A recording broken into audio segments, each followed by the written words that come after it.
Everybody having a good summer so far? Yep. All right, so I'm Tom Newmark. I'm president of the Board of Trustees, and this is part 2 of many for the Classical Charter Explained. This is a whole series we're putting together on what is in our Classical Charter, because it is a long document, especially the curriculum part of the document. So tonight we're going to talk about one of the things that we endeavor to do here, which is creating a community of scholars. So the question is, what does that mean? What is a community of scholars? How do you create such a thing? And what benefit is creating such a thing? So we'll start with a quote. This is from Dr. Perrin, who's our consultant, our classical consultant. And he talks a lot about this Greek word, skole, is what that word is. That's how you pronounce it. And he says that modern education is an education in anxiety. Modern administrators and teachers are frenzied and frenetic. Students rush to classes, often 8 classes a day. And then after that, they run to all their extracurricular activities, their practices, their music lessons, other activities. And so this task we're engaged in recovering the classical tradition, it's a serious task. And he says something important, Dr. Perrin, in this essay that I quote. He says that serious tasks tend to make serious men or women, and important matters tempt men into men of importance. Chesterton says that a man should take his mission, but not himself, seriously. He goes on to say he knows how angels can fly because they take themselves lightly. So yeah, recovering the classical tradition is challenging work. It's important work. A lot of people in the background are doing that work. But the point here is to not take ourselves too seriously. To make this skole, to make this enjoyable, leisurely pursuit of contemplation, leisurely contemplation. All right. So the first question is, what is a community of scholars? What does that mean? What is that definition? And then what have we done as a board and what we're doing as a school to try to create that community? And then our vision for different aspects of our community. So the first thing you've probably seen in the previous presentation, those of you who attended that, was you can't beat the triangle. The idea that parents and staff and students should all be pulling in the same direction. It was in our charter. It's one of our slogans that we're trying to be more prominent in people's thinking about how we can all really pull together to fulfill the vision and mission of the school. So if you have this idea that we're all on the same team, then what's the team trying to do? They're trying to win the game. Well, what's the game that we're trying to win here? And so the game we're trying to win here is climbing the mountain. We have this shared purpose, and it's a great opportunity for everyone involved, not just the kids, to climb the mountain of classical education, to obtain for our children and for ourselves the education that most of us probably never got. Very few people actually got, especially in K-8, any kind of classical education. And so this is something that we're all recovering together. If you heard Dr. Perrin when he came, he talked about this idea that it's something that was very prominent and it's sort of in ruins, if you will, and we're kind of restoring the ruins of classical education and bringing back these ideas that have shaped a lot of Western civilization, but in the last 120 years or so have not been as prominent, and it's not been an opportunity for kids. And so to climb the mountain, the whole idea of climbing a mountain, this guy obviously spent a lot of time getting to that point. And the question is, what is the reward when you get to the point? And you want to take a guess, why would you climb a mountain? Is it just exercise, or what do you get to do at the end of it? This guy's doing. This is the audience participation part. Joy in the challenge. Yeah, the joy and the challenge, absolutely. And then you accomplish something, and what is it that he's doing there? Besides the victory. Celebrating, and he's getting to look out and see the view, right? That's the idea, is that you climb the mountain so you can see the view, and classical education gives you eyes to see the world differently. And if you climb that mountain, you will have eyes to see the world in a different way than you get through other kinds of education. All right, so we know what our goal is as a community. We're trying to climb that mountain so we can see the view. So how do we create a community that's doing that? All right, so I'll ask a question of you guys, another quiz question. How can you tell this isn't America? Take a look at that picture. What is this guy doing? Where is he? And how do you know this is not America?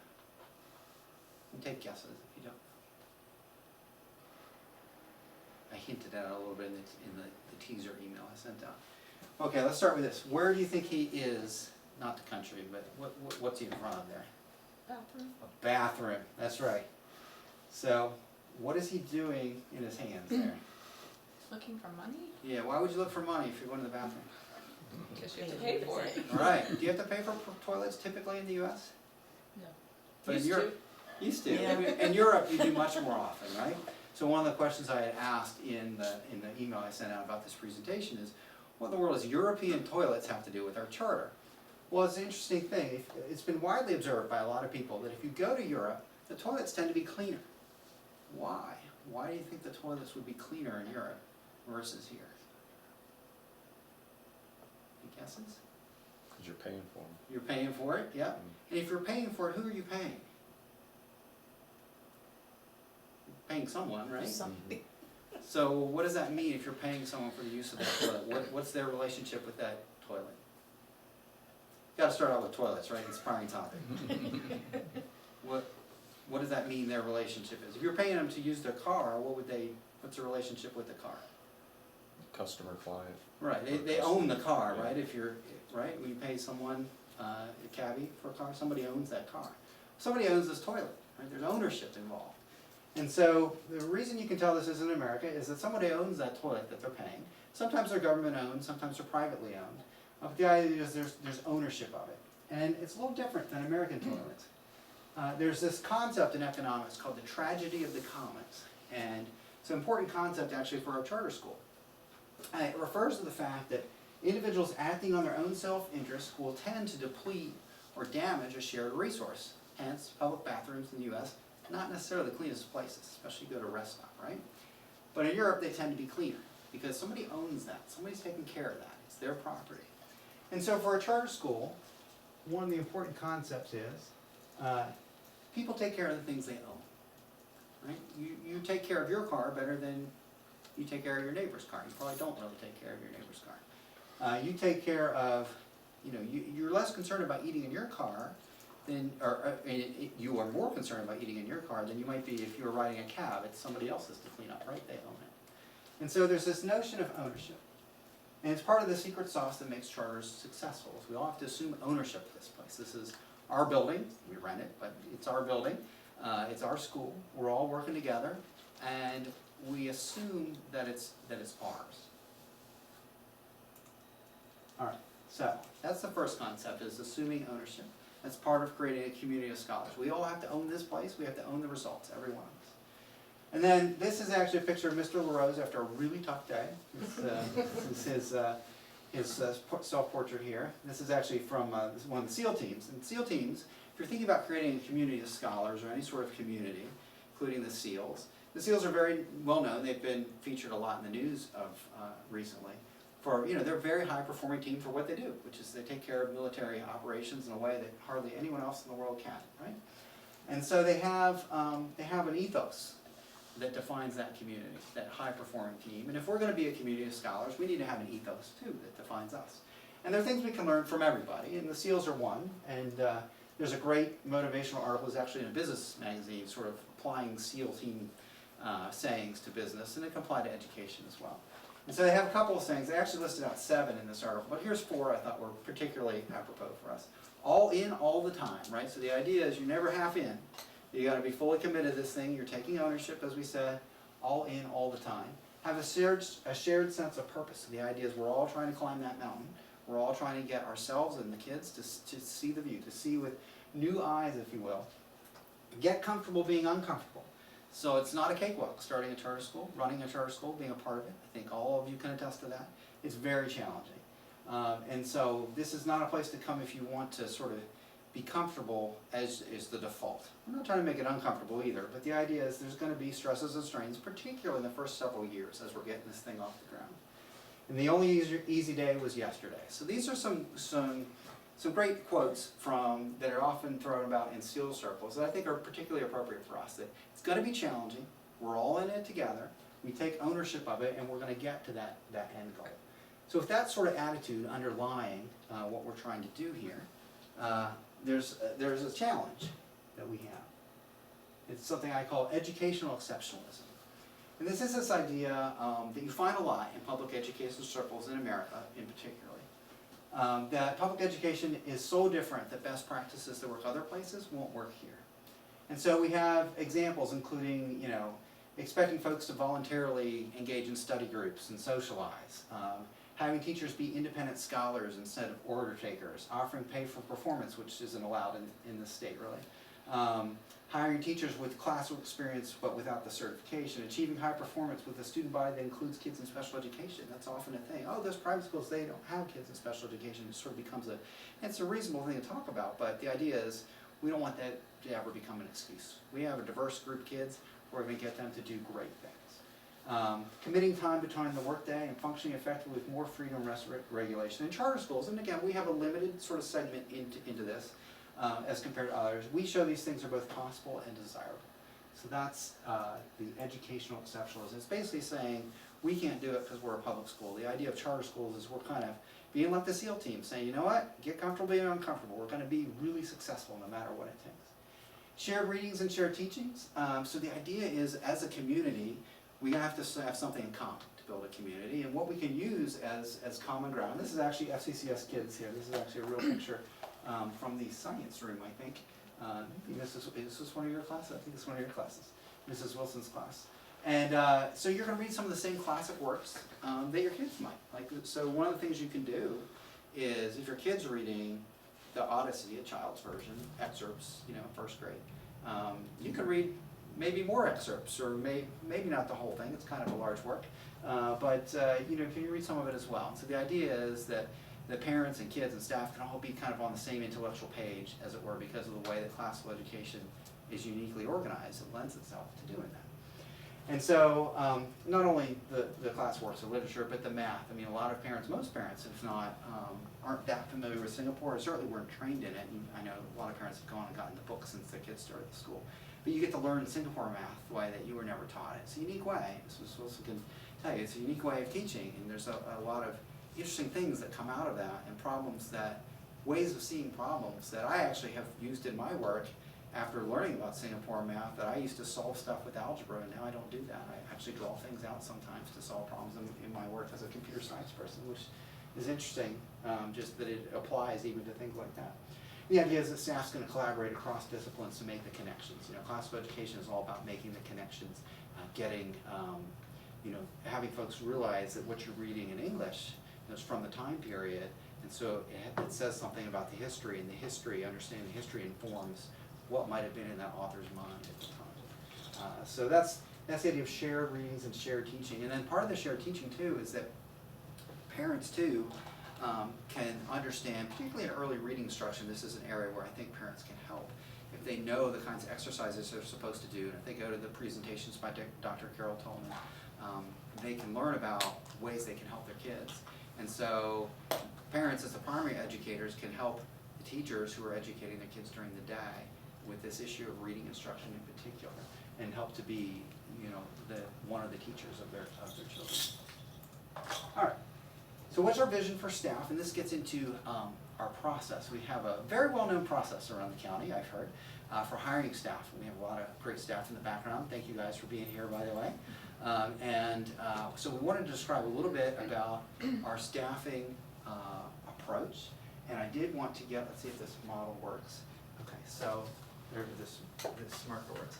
I did want to give you two problems. I didn't get a chance to print them out, so I'll give you two of the problems that are on our tests. We actually give tests for teachers, and in the promo for this presentation, I promised you I'd show you a little bit about what's in there. So here's one of the ones from the math. Now what we did, I'm going to explain why our tests are the way they are in a minute, and what our process is for hiring staff. But I want to give you a sample to give you an idea of the kinds of thinking that we expect students ultimately to do as well. The tests in math are set at about an 8th grade level, a very well-trained 8th grader, top of the class 8th grader, but 8th grade level. They're very challenging. And so the first question is, if you have, you can read this? All right, if you have 2 to the 145th power, what digit does it end in? And then the other one is, name the 5 components of scientifically based reading instruction, or SBRI or SBRR are the two terms you sometimes see folks use. I don't know if you can do that, but those are the two questions. To the 145th power, obviously that would be a lot of doubling, so you could do that for a while. But there's obviously a shortcut to it, right? We're trying to encourage some different ways of thinking about it. So I apologize, my marker's not working well. And then what are the 5 components of scientifically based reading instruction? So you want to have that in your back of your mind, kind of figuring out. I know our teachers know the answers to that, but you guys haven't seen that before. So we have these tests that ask things like this. So we have a whole process, and the question is why would we do this? And we got to start with a very profound person here, Mr. Miyagi from Karate Kid. And he says, and I'm going to qualify this, so don't take this the wrong way when I first give it out. He said, no such thing as bad teacher, bad student, only bad teacher. Don't take that too literally. If the student hasn't learned, the teacher hasn't taught, that's what our application says, and don't take that too literally either. Obviously, students have to do their part, and it's not a blame for teachers, that's not what we're saying. But the idea is that if you first look to what you did instructionally before you start to look towards special ed and other issues with the child, an awful lot of improvements can happen just by asking, okay, what can I do to make this better, right? And it's common sense. But there's unfortunate, and this is coming from the direct instruction school of thought that really influenced our charter application. Zig Engelman, who created that in the 1970s, said you make this mistake, oh, if the kids aren't learning, well, it's their fault, right? And so that was very much the ethos there. And so the idea is we first look to, but not only, looked at what can we do with the instruction, and can it be made clearer? And he wrote a whole series of books about ways that you can make instruction clearer that very much influence our application.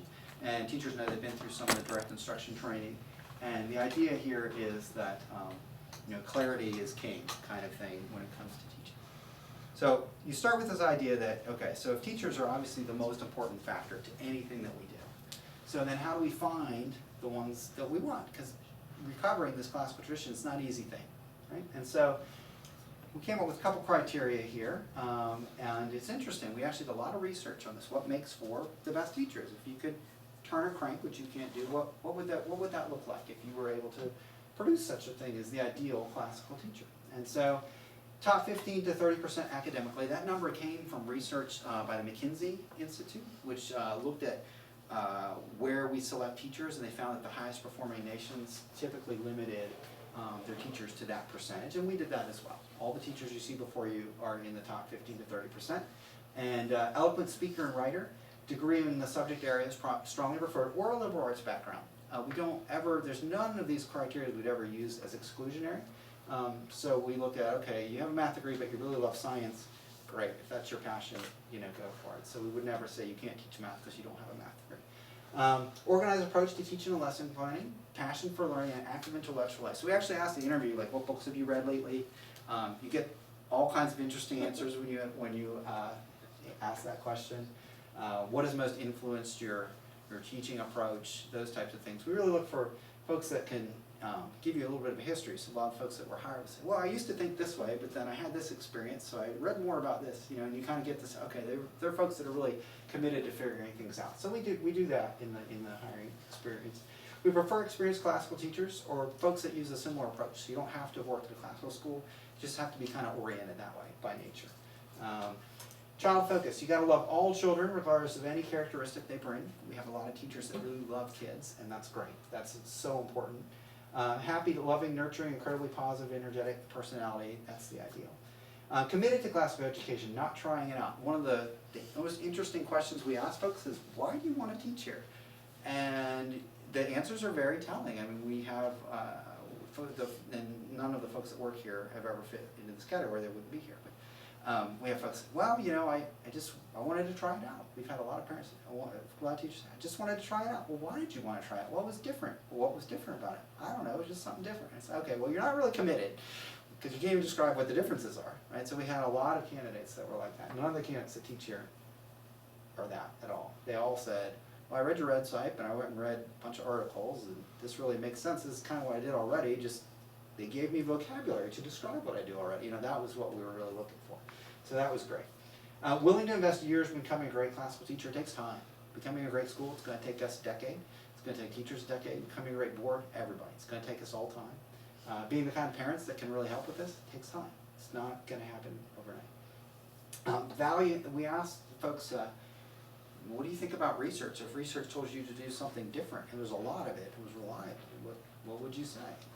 You know, those types of questions. And so we really value research. That's actually where we began as a school, is with looking at what research said tended to work for the most kids most of the time. And people who start classical schools enter through different doors. We enter through the research door, which is a bit unique, I think, for folks entering into classical education. Some are more into the classical philosophy, the true, the good, and beautiful. We love those things too. Some, you know, appreciate the fact that kids wear uniforms, that there's more of a respectful atmosphere. People enter through different doors, but we enter through the research door.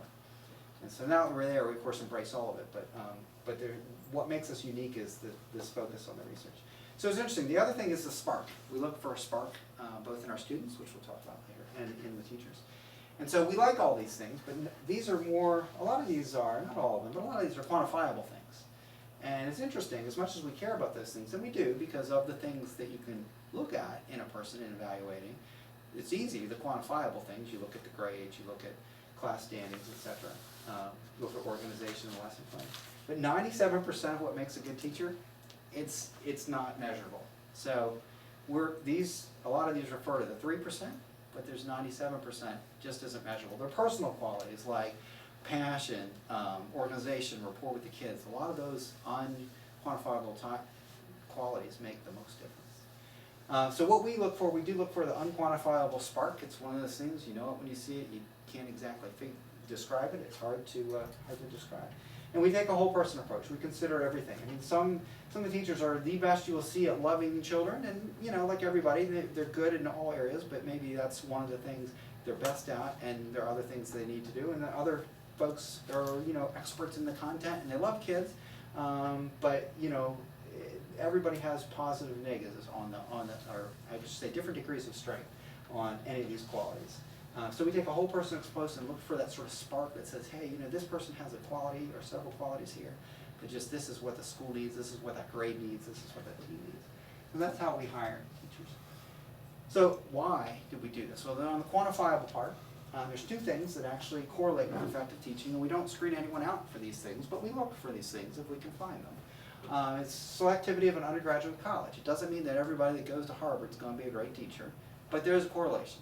There is a correlation that the more selective a college you attended, the more likely, and again, the pamphlet here is called Increasing the Odds. It's not called Guarantee It or Eliminate People that don't meet this criteria. It's just increasing the odds. And then scores on a verbal test, and the idea behind that is well-educated, liberal arts educated folks, they know about a lot of things. The people who know about a lot of things have words for those things, and when you have words for those things, you're apt to score better on a verbal test. And so, kind of makes sense. So we give you know, teachers a writing test, and we look for that. So those are the two things that you can really rely on. A lot of the other stuff, certification, whether your race matches the race of your children that you're teaching, you know, how many years you've been teaching, all those things really are just way down there in the noise compared to these two in terms of statistics. Not saying that any of those things aren't valuable, just saying that this is what the research shows, according to the National Council for Teacher Quality. The other thing that we care a lot about is content. We hear a lot of that in discussions with classical education. And so the National Council for Teacher Quality, which is a great resource, actually Kate Walsh is the president. She served on the Maryland State Board of Education for a number of years. She was appointed by Martin O'Malley and served there for 4 years. And her group, which is based in Washington, D.C., and she lives in Baltimore, I believe, they actually did some reports on reading and math and said, you know, our teachers all come from education schools. It's a requirement. And so how are they doing? How are teachers all across the nation doing or how are education schools doing in preparing the teachers? And so they unfortunately didn't find some great results. So 85% of education schools don't provide minimal exposure to the science of reading instruction. And so that's the 5 components that we ask about on the test. And you'd be surprised, our teachers can get it, but you'd be surprised how many people can't. Just name them. Forget about how to teach them and all that. Just name them is a real challenge for a lot of candidates. And then 87% of education schools, I need S on that, didn't meet the criteria for necessary coursework in math and instruction. Now this is not an indictment of teachers in any way. It's an indictment of education schools. You take a lot of smart people that want to go and make an impact on kids' lives, and then you put them through training where you got 85% of the schools aren't doing their job. It's a problem with education school. A lot of people conflate those and they'll say, oh, you're saying something bad about teachers. No, we're not. We're saying it's the education school problem. That's where the problem is you don't blame the people that want to go and help kids. You blame the education schools that aren't providing the necessary instruction. I know the teachers that have been through some of our training, particularly the reading instruction training, that's the letters training, it's just great. I mean, Mrs. Straw is certified letters regional trainer. Very rare to find someone like her. And you know, that stuff is not really typically taught in an education school. And then there's some other research, just so you didn't think, and there's a lot more than this, but just so you didn't think that we looked at just what the National Council for Teacher Quality had to say, which we didn't. But here's another source, and there are many. That in math, so there's a great book, Knowing and Teaching Elementary Mathematics, everybody should read that at some point, is they looked at American and Chinese teachers, and you know, there's a big difference in where we score versus where China scores in math. So this researcher who's from Stanford said, well, what's the difference? Why is that? Why is there such a difference? There must be something that's causing that. So what she did is she asked two things of the teacher. She said, here's some typical elementary math problems, and I want you to do them, American teachers, and here's the same problem for the Chinese teachers. Solve them, right? Show me how you solve them. And also explain to me how you teach those things and see what the differences are. And she wanted to get to what is it, what's the differences, and how can we in America learn from those types of things, right? So in terms of solving the problems, American teachers didn't do so well, right? And in terms of explaining just how would you teach this, and give me some examples of other word problems and other types of problems you might give kids to like test if they knew the math, right? And they didn't do so well. And they did, so for instance, like in fractions, all the American teachers, all of them, immediately, what do you teach with fractions? What's the first thing that comes to your mind? We all went through it, right? We all were taught the same way. What's the example that's typically used in teaching the fractions? Pizza or pie? Pizza, yeah, pizza or pie. Everybody, pizza pie. And how many other examples beyond the pizza or pie or candy bar or some physical object did you get as an American student, right? Almost all my problems were, it's a pizza, it's a pie, it's a drink, it's some kind of food or something, right? But the Chinese teachers used that as an example, but they also said, hey, so if I have half a job and a third of a job, and I can do this worker can do half of a job in 1 hour, and this guy can do a third of a job an hour, it's the same job, we put them together, how much of the job they can do, right? It's different kinds of examples that really stretch your application of the concept. And so what they found is the Chinese teachers were much more adept at giving those kinds of extended examples. They all gave the pizza example too, but they also gave other types. And so they said, okay, well there's an area where we can improve. Let's give some different kinds of examples for math in elementary school. And so the other thing, and this is the big takeaway, there's often a debate in education circles, was it knowing the math or is it knowing the pedagogy? Well, it's both. What this research showed is it's not simple. You have to know the math better than most people know arithmetic. Like, and then those of you who have taught single core math, no, you have to know arithmetic better than you were taught because it just demands more the way that curriculum works. So you have to have specific knowledge of how to teach, and you have to know the math. It's not one or the other. You often hear in policy circles, oh, we'll just get a bunch of mathematicians to come teach elementary math. Yeah, that's not going to work. Typically, they may be brilliant mathematicians, but there's very specific knowledge that you need about how you put those things together. Now, that knowledge isn't currently in the vast majority of education schools being provided by education schools, but it is knowledge. And what she does is she identifies in this book specific things that we could actually teach that are very practical that would help the situation. All right, so that's that. So our vision, and you'll see our little videotape here, and I'll explain that in a minute, is hire smart, talented teachers. Give them the training they didn't get in education schools. Again, we're not blaming the teachers that didn't get training. Everybody goes, you go through the coursework, you take what you're supposed to take. All of us do. Whatever our profession is, you go take the training, right? But give them the training they didn't get, like the letters training, the Singapore math, the classical education training. And then we encourage them to create a community of scholars. We really try to leave that up to the teachers and the staff here to figure out, are you going to do lesson plan study? Are you going to videotape and improve the lessons? It's a little thing here. And we leave it up to them to figure it out. We don't want to micromanage folks. Just the idea is, this is the environment. Please come and create a community of scholars, and if you want to study the lessons, if you want to critique each other, critique yourself by videotaping. We actually bought one video camera, we probably need to buy more. But that type of thing is what we're encouraging. Give them the freedom they need to implement the charter, and then the idea was the school was supposed to be like a teaching hospital to spread the best practices. Now we've invited FCPS, one of the things in our charter is to invite other teachers from other schools to attend like the letters training and the Singapore math, and we've done that. Unfortunately no one's come yet. But we have done that multiple occasions, and our teachers are attending, but we haven't yet gotten to the point where we're spreading the best practices to other public schools. And so the idea was, and I meant to have another bullet here that I didn't discuss, the other thing is we wanted, the model we had for staffing, if we could have our druthers, is to have a smaller number of more highly paid, highly trained teachers, right? Sort of the SEAL Team 6 of, inflicting weapons of mass instruction on our students type of approach, right? So that was the vision. All right, so in the hiring process, phone screen, we're not typically allowed to do that with FCPS's rules. We do an in-person interview, a subject matter test, math or reading, depending on what you're going to teach. We have developed some other ones, like we're developing an art test, and we had a PE test. They're sort of minimal compared to the others. Write an essay about how you support the school to get to, are you an eloquent writer? Can you express yourself? And then teach a sample lesson. You'd be surprised, most teachers don't actually, from what I've talked to, have ever been required to teach a sample lesson like this, certainly not when transferring schools.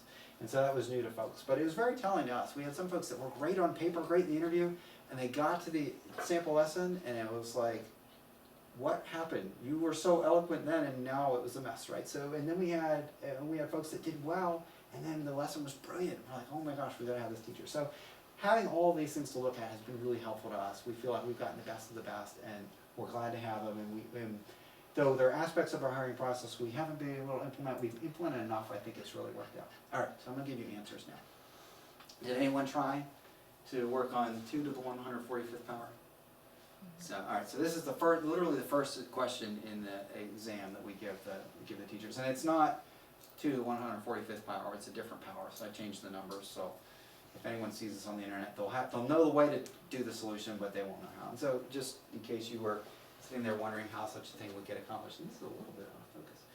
So, the idea is that 2 to the first power is 2, right, and then 2 to the second power is 2 times 2, or 4, 2 to the third power is 2 times 2 times 2, right? So I did that. Here's the powers, 1, 2, 3, all the way up to 12. When you look, it's doubling, right? 2, 4, 8, 16, 32, 64. And if you look at the last digit here, there's a pattern. 2, 4, 8, 6, 2, 4, 8, 6, 2, 4, 8, 6, over and over and over again.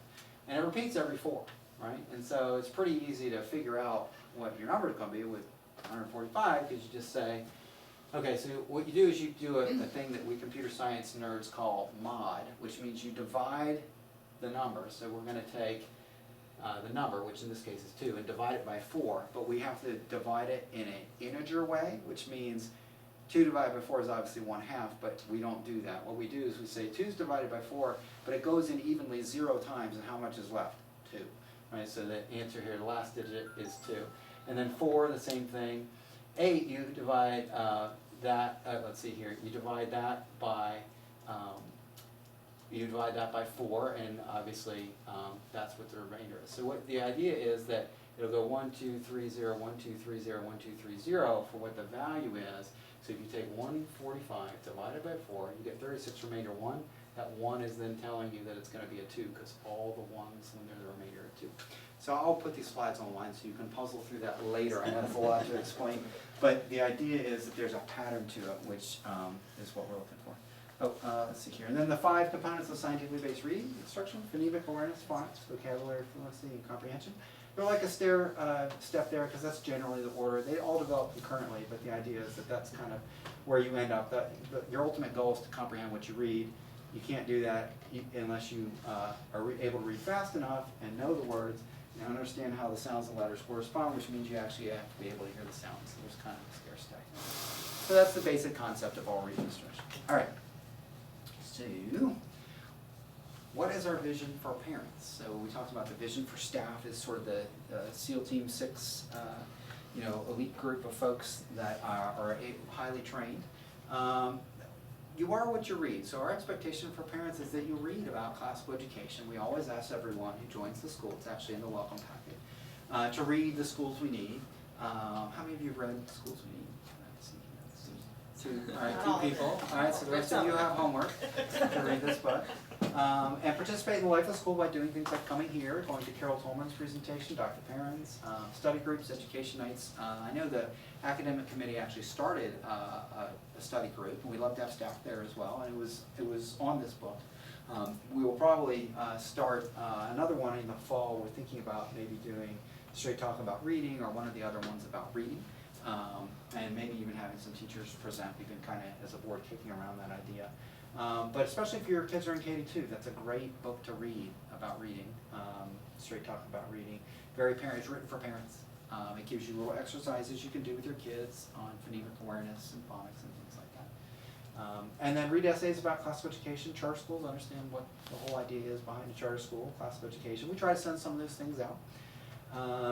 We're going to share what we know with other parents at the school and others. We hope parents will, hey, did you know, like, when you read, it's the left part of your brain that actually reads. Like, there's some really just cool facts like that out there that we teach. You know, it's the occipital lobe. It's the temporal occipital lobe is actually where the letterbox exists in your brain. So fascinating stuff like that, and it's that kind of neat, those kind of neat things. And that's not necessarily the most practical thing to know for teaching a kid to read, but it's just interesting things like that you encounter. And we hope to kind of have an active intellectual life and share some of those interesting things we know about reading and math and so on. And have fun. You know, the idea is that we're giving you an assignment, so to speak, but we hope it's a pleasure, and I hope it's more enlightening. I mean, a lot of the parents that have read Straight Talk About Reading, I've recommended to a number of folks, said, oh my goodness, like now I understand what my child's going through. This helps me so much. Like, I don't know how to teach it, but at least I know what they're doing. Like, I understand how they're developing. So it's really helpful to have those types of things. So scolae is kind of the key word, is that this should all be very interesting. All right, so another one, quote sort of along that way is Plato. The most effective kind of education is that a child should play among lovely things. I think it's a great quote that really describes this idea of scolae, of restful contemplation, of really enjoying the best of that has been thought and said in Western and other civilization, which is what classical education is all about. All right, so things we would like parents to do. Need both mom and dad to volunteer at least 2 days a year. Some volunteer every day. Some volunteer never. But we're hoping we can get folks in about 2 days a year. And the volunteering can be at home, too. I mean, there are things that can be done at home. So I know parents have child care issues that would love to go laminate for people and things like that. So spread the benefits about classical education, charters, get to know other parents through social activities. And we haven't done as much of this as I'd like us to, is demonstrate kindness by helping school families in need. So we do have some families that are in need, either personal situations or financial situations, and that's something I hope we can do a little more of in the future. All right, so that's parents, and then the most important part, what's our vision for students? And there's a lot to say, and you could talk about it. We distilled it, at least for this presentation, down to sort of 4 areas. And we described on our website the 4 emphases, not the only thing, but the 4 emphases in our, or 3 emphases in our graduates, so 8th graders right now is where we're headed, is wisdom, eloquence, and virtue, the idea being all that's wrapped up in this idea of continuing the republic, continuing this American experiment in democracy. So wisdom, you know, we want students that are well-read and excited to learn more. So we want, again, this going back to this idea of scolae, that it's enjoyable, that, you know, humans are the only animal that we know of, only being on this planet, that can read. Right? And it's the only one that we know of. We have a unique ability to verbalize, to have what they call generative language, right? No other animals can have languages of sorts, like dolphins, etc. But to have the kind we do, it's a unique capability that human beings have. And it's part of what really makes us human. And so it's important to be well-read, to develop wisdom from reading, and also just be excited to do that. It's a wonderful pleasure to be able to actually do that. I think we take it for granted that we're capable of doing that. I recently read a book, Carol Tolman had recommended to me about how the brain works within reading, and it's amazing. It's like a miracle that we can read, because we were not designed for reading. Our brain was not really designed for reading. It was more designed for like reading tracks and tracking game and things. And we've converted the neurons in our head through the reading process into the ability to read. It's kind of a miraculous thing. So I think it's a bit underappreciated how wonderful it is that we can read. So when asked, what's your favorite subject? You know, we hope students will answer all of them, or of course they can have, well, I really love math. You know, that's fine. But we would like them to say, I really love math, but you know, really it's all of them. You know, I kind of like everything. You know, this idea of having Renaissance men and women, right? That they really have an appreciation, even if it's not their favorite thing. They like it enough, you know, they appreciate what it is. And then they can relate any study topic to other subject areas. Like, wow, you know, in math I learned some really cool stuff, and then we did a science experiment. We actually had to use that math to like do a computation or something. That kind of idea. Or, you know, in English, I read this novel and I learned about it in history, and oh, like, it was written in this time period, and I better understood like what they were trying to say and why it was so difficult for them at this time because of I understood the history, right? So the idea is that it's all relating for them. You know, it's about the unity of knowledge, not about just this subject over here and this one over here. It's putting it all together. And that's a hard thing to do, but we're working on it pretty hard, and we're going to get there. Eloquence, so the ability to express yourself in writing beyond what's expected for an 8th grader. And the point here is not to put pressure on kids to achieve, but the idea is that through proper instruction, you know, the bulk of our population is going to be able to start developing that kind of eloquence, especially into high school. Especially with our emphasis, we have such an emphasis on reading in our school. We've always, you know, if you ask any good elementary school, okay, if you have to stop all subjects but one, what's your subject?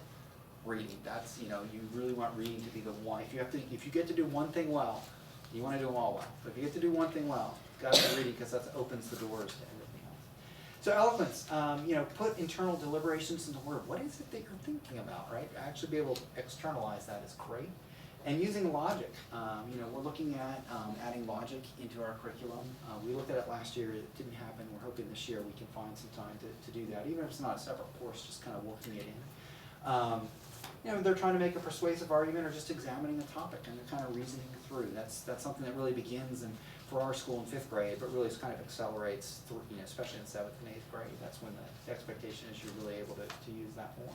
And then virtue, we want kids that do good things because it makes them feel good to do good things, not because it's an expectation. You know, they sort of follow the Platonic ideal of, you know, if you live a good life, it's better for you, right? It makes society better, it makes you better. Sort of goodness is its own reward kind of idea.